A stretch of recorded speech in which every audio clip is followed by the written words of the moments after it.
Welcome to dictation zone. Dictation start होगी 5 second बाद।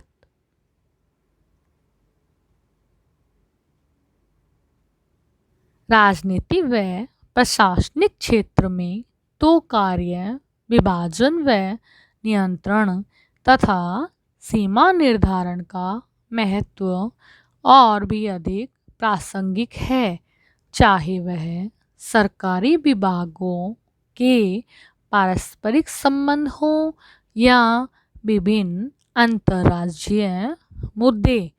अच्छी बाड़ें हमेशा विवादों को सुलझाने और विवादों को उत्पन्न ही न होने देने का महत्वपूर्ण काम बखूबी निभाती हैं।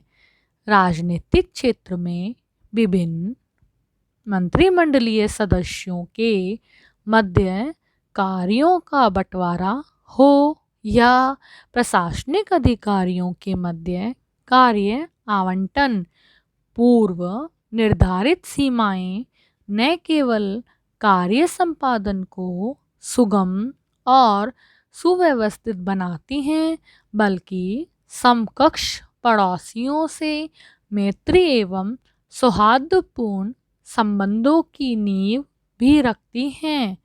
अंतर्राष्ट्रीय राजनय की संकल्पना ही बाड़ों के निर्धारण पर टिकी है। विभिन्न पड़ोसी व दूरस्थ राष्ट्रों के मध्य संबंध केवल उनकी भौगोलिक, आर्थिक, सामाजिक स्थितियों से ही नहीं, बहुत हद तक उनकी बाड़ों से भी निर्धारित होते हैं। भारत चीन संबंध, भारत पाक संबंध, अफगानिस्तान पाक संबंध, चीन जापान संबंध, इज़राइल फिलिस्तीन संबंध, उत्तर कोरिया दक्षिण कोरिया संबंध जैसे पड़ोसियों के संबंधों के निर्धारण में सीमाएं कितनी महत्वपूर्ण घटक हैं, यह बताने की आवश्यकता नहीं है।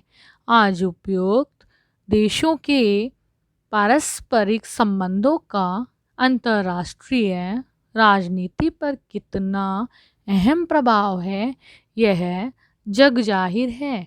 पैरा, अच्छी बाड़ें अच्छे पड़ोसी बनाती हैं। निश्चित रूप से यह बात स्वीकारने में कोई भी समस्या या संकोच नहीं किया जाना चाहिए, चाहे वह घरेलू नोक झोंक हो या मोहल्ले की तू मैं। राज्य स्तर के या राष्ट्रीय स्तर के संसाधन वितरण संबंधी विवाद हो या अंतर्राष्ट्रीय स्तर पर कूटनीतिक संबंध, अच्छी बाड़ें हमेशा पड़ोसियों से बेहतर संबंध बनाने की दिशा में बड़ी भूमिका निभाती हैं। सभ्यता के विकास के ऐतिहासिक क्रम में सीमा रेखाओं की सदैव महत्वपूर्ण भूमिका रही है। पैरा, स्कूल के मैदान में वार्षिक कार्यक्रमों की चहल पहल दिख रही थी। विभिन्न कक्षाओं की टीमें जमकर पूर्वाभ्यास में जुटी थीं। सब में जज्बा था, अपनी अपनी टीम को शिखर पर ले जाने का जोश था, अपनी अपनी टीम का नाम रोशन करने का। पर यही जोश अचानक होश खोने लगा।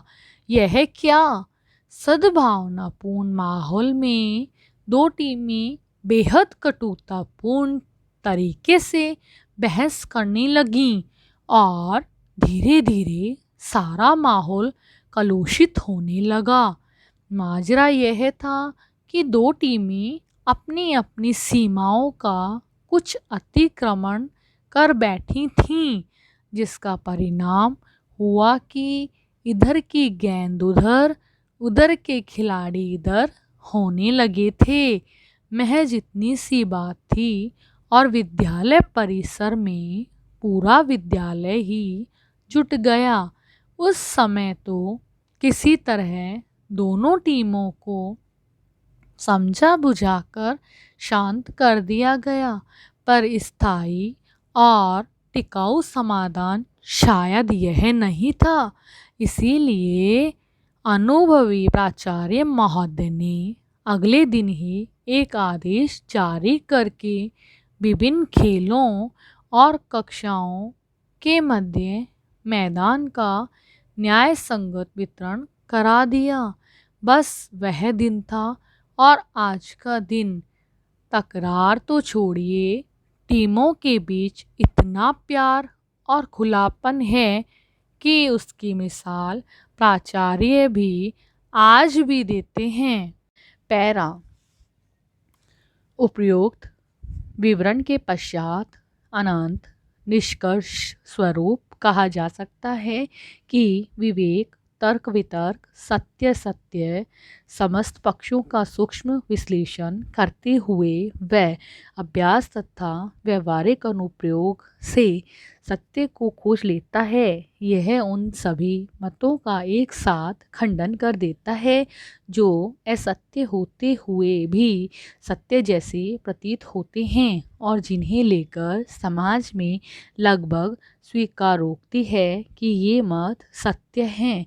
लेकिन विवेक इन बातों की अपने स्तर पर जांच करता है, सभी कसौटियों पर पूर्णतः खरा उतरने के बाद ही उन्हें सत्य की श्रेणी में स्वीकार करता है, अन्यथा उन्हें अस्वीकार कर देता है, भले ही पूरा समाज उस बात से सहमत क्यों न हो। प्रसिद्ध कहावत है कि किसी झूठ को अगर 1000 बार बोला जाए तो वह लोगों को सत्य जैसा लगने लगता है, किंतु विवेक गहराई में जाकर सत्य की खोज करता है। इस संदर्भ में निम्नलिखित पंक्तियाँ अत्यंत प्रासंगिक हो जाती हैं। स्टॉप।